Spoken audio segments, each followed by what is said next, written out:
Liberty has never meant license to Americans. We treasure it precisely because it protects the human and spiritual values that we hold most dear.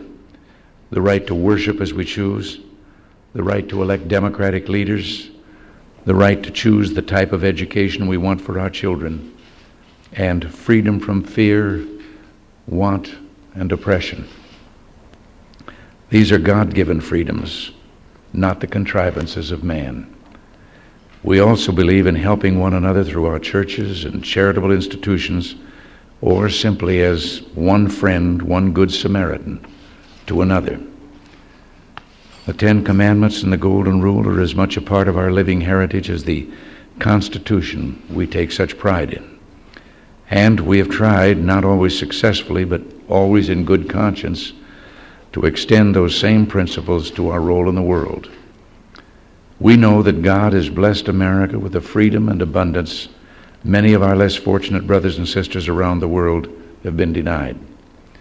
Since the end of World War II, we have done our best to provide assistance to them, assistance amounting to billions of dollars worth of food, medicine, and materials, and we'll continue to do so in the years ahead. Americans have always believed that, in the words of the Scripture, unto whomsoever much is given, of him shall be much required.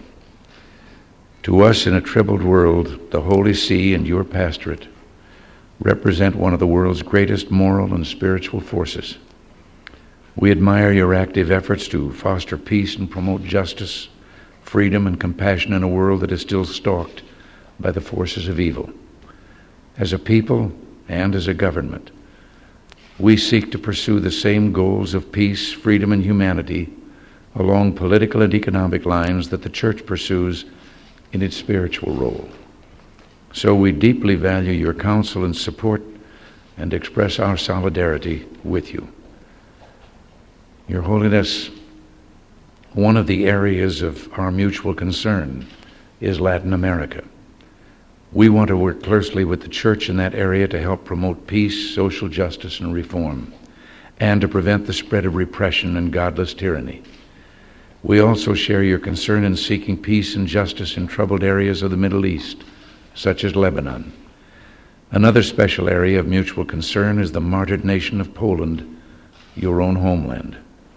Through centuries of adversity, Poland has been a brave bastion of faith and freedom in the hearts of her courageous people, if not in those who rule her.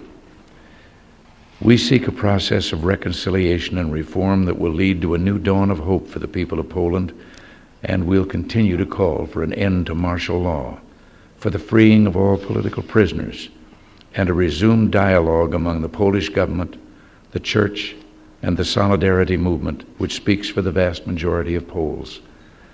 While denying financial assistance to the oppressive Polish regime, America will continue to provide the Polish people with as much food and commodity support as possible through church and private organizations. Today, Your Holiness marks the beginning of the United Nations Special Session on Disarmament. We pledge to do everything possible in these discussions, as in our individual initiatives for peace and arms reduction, to help bring a real, lasting peace throughout the world. To us, this is nothing less than a sacred trust. Dante has written that the infinite goodness has such wide arms that it takes whatever turns to it. But we ask your prayers, Holy Father, that God will guide us in our efforts for peace on this journey and in the years ahead, and that the wide arms of faith and forgiveness can someday embrace a world at peace with justice and compassion for all mankind.